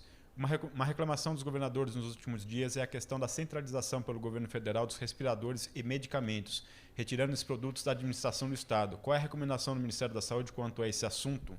Então, a questão dos respiradores eu acabei de explicar, não é uma questão do Ministério da Saúde impedir que esses respiradores cheguem nos estados. É a preocupação em poder direcionar os respiradores para os locais onde haja necessidade. Em relação a medicamentos, não tem nenhuma determinação do Ministério da Saúde centralizar os medicamentos, continua tudo igual, não houve nenhuma modificação. A única modificação que houve foi de parte da Anvisa em relação à cloroquina, a hidroxicloroquina, no caso, que é o que tem nas farmácias. A cloroquina é só distribuída pelo governo federal. Houve uma determinação da Anvisa de que esse produto só possa ser disponibilizado com receita médica.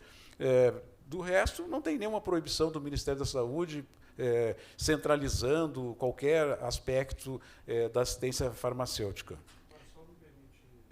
Complementar, informar também para os estados do norte que a Anvisa fez o ajuste na instrução, retirando a cloroquina quando envolvida a programas do governo. Então, ela segue no mesmo padrão que estava anteriormente dentro dos estados. Não é isso, doutor Denizar? Também só para adicionar em relação aos medicamentos, o Ministério da Saúde já compra de forma centralizada quase que 1/3 da lista da Rename. A Rename é uma lista de medicamentos essenciais que totaliza 900 medicamentos. 1/3 desses medicamentos já representam a compra centralizada. São os medicamentos de alto custo, onde o Ministério da Saúde usa o seu poder de barganha para comprar com melhores preços e depois faz a distribuição para os estados. Mas não houve nenhuma modificação em relação ao Covid-19. Renan Ramalho, de O Antagonista. O Ministério da Saúde manterá a requisição de equipamentos, suprimentos e insumos junto a fabricantes, mesmo ante o risco de prejudicar as compras já realizadas por estados e municípios para preparar seus hospitais e equipes para o enfrentamento da Covid-19? Vamos de novo responder agora para o antagonista. O Ministério da Saúde não vai prejudicar de forma alguma as aquisições dos equipamentos, dos respiradores São Paulo e Rio de Janeiro. Só um minutinho, eu quero terminar de ler. Quanto à questão de requisições de equipamentos, o que nós estamos fazendo nós estamos requisitando equipamentos que estão saindo ou que está sendo tentado fazer a exportação. Todos os produtos que estão, de alguma maneira, sendo exportados, nós já conseguimos confiscar máscaras, já conseguimos confiscar respiradores, já conseguimos confiscar vários equipamentos de proteção individual. E isto nós estamos fazendo efetivamente. O fabricante, o produto que tem na fábrica, de maneira alguma está sendo confiscado. Ela está sendo regulada para que possa ser direcionada para aos estados, os municípios, os hospitais, onde haja a necessidade. Então, nós não vamos, de maneira nenhuma, prejudicar as compras que já foram realizadas por estados e municípios. Isa Staciarrini, CBN, houve informação de que respiradores que estavam sendo adquiridos pelo governo do Amapá para tratar pacientes com coronavírus foram confiscados pelo Ministério da Saúde. A informação de equipamentos confiscados por parte do Ministério da Saúde procede? Por que foi tomada essa atitude? O que o Ministério tem a dizer a respeito? O Ministério da Saúde tem a dizer que não houve confisco de equipamento na fábrica. Houve confisco de fábricas que estavam tentando exportar os produtos. Portanto, não tem nenhuma tomada de decisão aqui a ser revista por parte do Ministério da Saúde. Só para confirmar, ontem eu já tinha dito isso aqui na entrevista coletiva, que nós fizemos, no dia de ontem e 2 dias atrás, nós fizemos 71 requisições de produtos que estavam sendo exportados, 71. Em Santa Catarina, nós impedimos uma exportação de 5.000 máscaras. Hoje teve uma de quantas máscaras, Roberto? 5 milhões foi a maior que a gente fez. 5 milhões de máscaras em Santa Catarina que estava sendo exportado. Então, temos 71 requisições de produtos que estavam sendo exportados. Só isso. Não estamos fazendo requisição do produto que está na fábrica e que está sendo comercializado com os hospitais brasileiros. Marcela Fernandes, Huffington Post Brasil. Há relatos de confisco de equipamentos em hospitais nos estados. O que tem acontecido? São de contratos anteriores à pandemia? Já respondido, né? Júnior Berilo, Super Rádio São Paulo.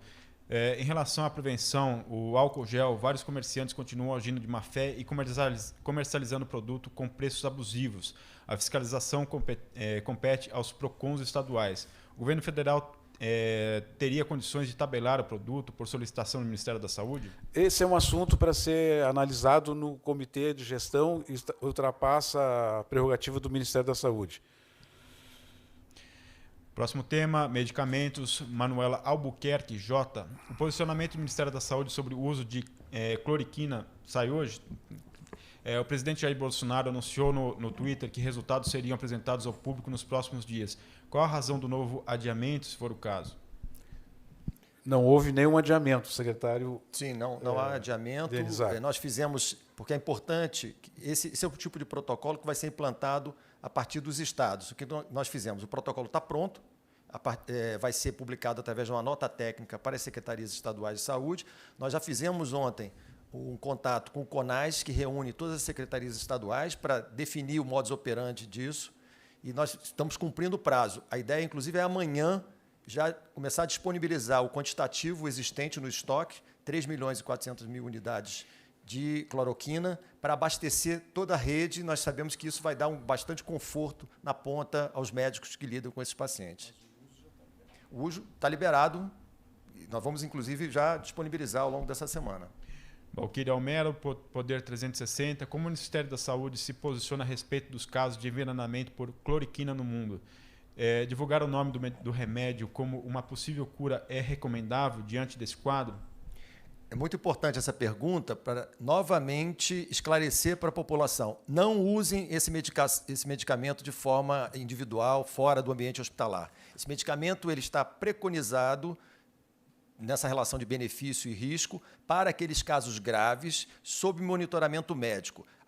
Os relatos de envenenamento que estão acontecendo é porque é o uso indiscriminado em doses que não são controladas, e isso aconteceria com qualquer tipo de medicamento. Nós temos o cuidado aqui, o zelo de criar um protocolo, definir qual é a dose, qual é o período de utilização, que tipo de monitoramento tem que ser feito, no caso, o uso de monitoramento com eletrocardiograma. Tudo isso está definido no protocolo. E, mais uma vez, esse esclarecimento para a população. Não usem cloroquina, hidroxicloroquina de forma individualizada. Isso deve ser feito no ambiente hospitalar, sob supervisão médica. Cenário internacional, Ardiles Moreira, G1. O ministro já ressaltou algumas vezes o aprendizado constante com a chegada do vírus no mundo ocidental. Há um mês, a Itália tinha 11 mortes, boletim da OMS, em 26 de fevereiro. Nesta época, o primeiro-ministro, Giuseppe Conte, contestou as normas locais de fechamento de escolas e outros tipos. Com o aumento de mortes, recuou. Hoje, a Itália tem 7.500 mortes e ampla quarentena. O que a experiência dos bloqueios locais e a posterior quarentena italiana ensinou para as autoridades brasileiras de saúde pública e o que será repetido no Brasil? Bom, hoje saiu um artigo muito interessante na revista Science, uma das revistas mais importantes do mundo, mostrando a análise do impacto da quarentena na China, realizado por instituições de várias partes do mundo, Estados Unidos e Europa, incluindo Pequim. As medidas não farmacológicas, uma vez que nós não temos remédio, não temos vacina, elas são as medidas mais eficientes para conter a progressão do vírus. É fato que a grande dificuldade, a maior dificuldade dentro deste contexto é a precisão do momento de iniciá-la e a precisão do momento de encerrá-la, né? Por isso que nós estamos modulando a epidemia todos os dias, avaliando caso a caso. Todos os casos o sistema ainda está absorvendo, mas eu reitero, se vocês olharem o gráfico de doenças de transmissão respiratória no Brasil, todos os anos nós temos um pico importante de transmissão de influenza nos meses iniciando maio, junho e julho, ou seja, tem um aumento. Já teremos aumento. O secretário Gabardo falou a quantidade de pessoas que evoluem para óbito em decorrência da influenza. Então, nós temos que pensar que não temos só o coronavírus circulando. Temos dengue, temos sarampo, temos outras doenças transmissíveis, como influenza A, influenza B, vírus sincicial respiratório, e todas essas pessoas, quando ficam graves, vão concorrer para o mesmo leito. E diferente da Itália, que não tem dengue, não tem chikungunya, não tem zika, e nós estamos nos preparando para um cenário adverso. É claro que a quarentena em locais como São Paulo e outras metrópoles reduziu o número de acidentes de trânsito. Com isso, você tem uma redução de pressão por leitos, pressão por atendimento, por condições, principalmente causas externas, que, na rotina diária de uma cidade, impacta muito mais no sistema de saúde. Então, o que nós estamos fazendo é ganhando tempo para nos prepararmos, para deixarmos essas estratégias, aquisições, insumos, à disposição das instituições, dos profissionais, principalmente. Então, este processo de como aconteceu na Itália, na Alemanha, em Singapura, nós estamos acompanhando, nós estamos avaliando e aprendendo com eles a cada dia, mas, obviamente, adaptando à realidade dos diversos Brasis que nós temos dentro do nosso território.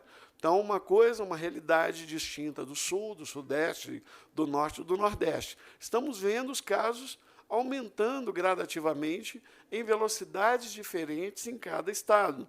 Por isso é importante reiterar a lavagem de mãos, evitar aglomeração, né, os cuidados de etiqueta que a gente tanto fala aqui. Porque as medidas de restrição não vai ter resultado se as pessoas continuarem em casa, mas não tiverem os cuidados de lavar as mãos com frequência, os cuidados de, ao tossir, espirrar, cobrir a boca e o nariz ao espirrar, coisas que a gente vem falando sistematicamente. Se ficar doente dentro de casa, está em quarentena, começou a ficar doente, vai para um outro quarto, se for possível, toma medidas de precaução dentro de casa. Vai ser fundamental para que isso tenha resultados. Que apresenta resultados, nós não temos dúvida. Os resultados são visíveis. No entanto, modulá-la para a realidade de um país em desenvolvimento, com diferenças sociais, diferenças climáticas, né? É fundamental que tenhamos muito cuidado e muita precisão na tomada de decisão, evitando exageros, que as medidas sejam proporcionais e restritas aos riscos de cada sociedade. Tem cidades que não têm nenhum caso suspeito. Então, pedimos cautela, cautela, cautela. Felipe Trigueiro, Globo News. Já é possível identificar as características do novo coronavírus no Brasil? Clima tropical, calor. Se comparado com outros países como China, Itália, Alemanha, muda alguma característica sobre o tempo de incubação e velocidade da transmissão? Excelente pergunta do Felipe Trigueiro, porque nós estamos observando com São Paulo, que tem uma casuística maior, que os nossos casos estão iniciando sintomas ali em torno do 5º dia. Isto já nos ajuda a modular ou adequar as estratégias para profissionais de saúde, profissionais de serviços essenciais. Estamos estudando exatamente em cima destas características quais medidas podemos adotar para que, com segurança, possamos orientar os serviços para que aqueles profissionais, em condições específicas, possam retornar ao trabalho com segurança, tanto para si quanto para quem eles atendem. Então, é muito interessante essa pergunta.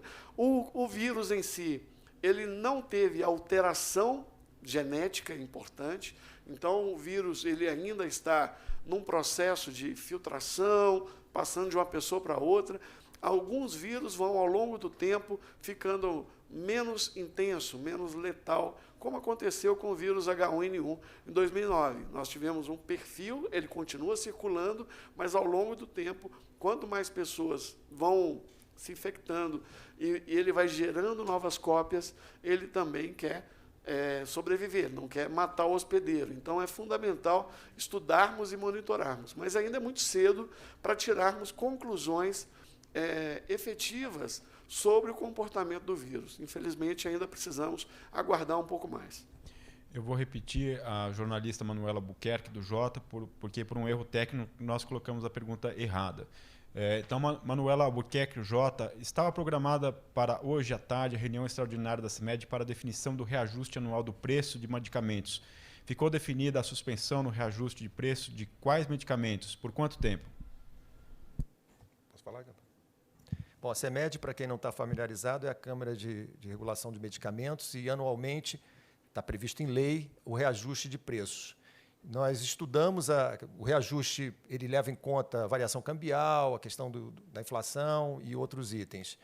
Nesse ano, o que nós adotamos foi, para aqueles itens, aqueles medicamentos que estão relacionados ao tratamento do Covid-19, nós vamos postergar o reajuste de preço. Para os outros, mantém o reajuste. Porque é importante que tenham em mente que nós estamos num momento em que o câmbio, houve um aumento importante do dólar e esses insumos são comprados de fora. Há uma questão de escassez na oferta mundial de insumos na área de farmoquímica. Então, é uma preocupação também de não gerar desabastecimento. Então, o reajuste vai acontecer e nós vamos só postergar o reajuste para aqueles itens relacionados ao Covid-19. Ainda não definimos essa postergação, vai depender também da dinâmica do próprio surto no Brasil. Secretários, nós encerramos, dentro dos critérios que nós estabelecemos, de uma pergunta por jornalista / veículo. Temos mais de 2 horas aí de disposição. Deixo, portanto, o encerramento para o senhor.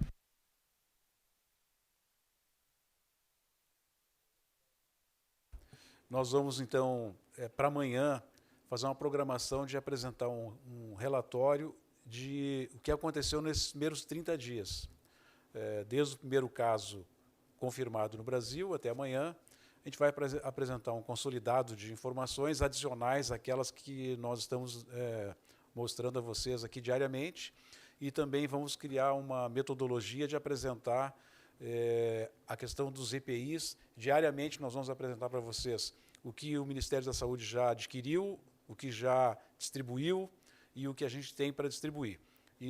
Essa é uma informação que tem sido muito demandada por parte dos estados, por parte de hospitais. Deve-se deixar bem claro que nós não mandamos EPIs para hospitais e nem para municípios. A gente manda para a Secretaria Estadual da Saúde. A gestão da distribuição dos EPIs dentro do Estado é uma prerrogativa da Secretaria Estadual e discussão com os secretários municipais, numa Câmara que a gente chama de bipartite. Lá faz a distribuição. Daqui nós não vamos comandar isso. Nós vamos distribuir para o Estado e o Estado faz a gestão desses equipamentos de proteção individual. E também nós vamos periodicamente atualizar as informações sobre a distribuição dos ventiladores, dos respiradores, dos leitos de UTIs, e a questão dos testes que o Anderson vai apresentar. Mas tudo isso a partir de amanhã. Então, obrigado pela audiência de vocês. Dizer que estamos juntos, todos os secretários aqui estão juntos com o ministro, nós vamos continuar no nosso trabalho, vamos continuar em busca de diálogo com os estados, com os municípios e fazer o que a gente vem tentando desde o início. Reduzir, diminuir ao máximo os danos que a gente pode enfrentar em função aí do coronavírus, seja com a possibilidade da redução da transmissão através de orientações à população, seja através da distribuição de equipamentos de proteção individual e, em relação à mortalidade, à letalidade, aos casos graves, implementando uma política de redução da utilização dos leitos de UTI, ampliação em pelo menos 30% dos leitos de UTI que nós temos no país. A nossa realidade, como eu mostrei ontem, é diferente da Itália.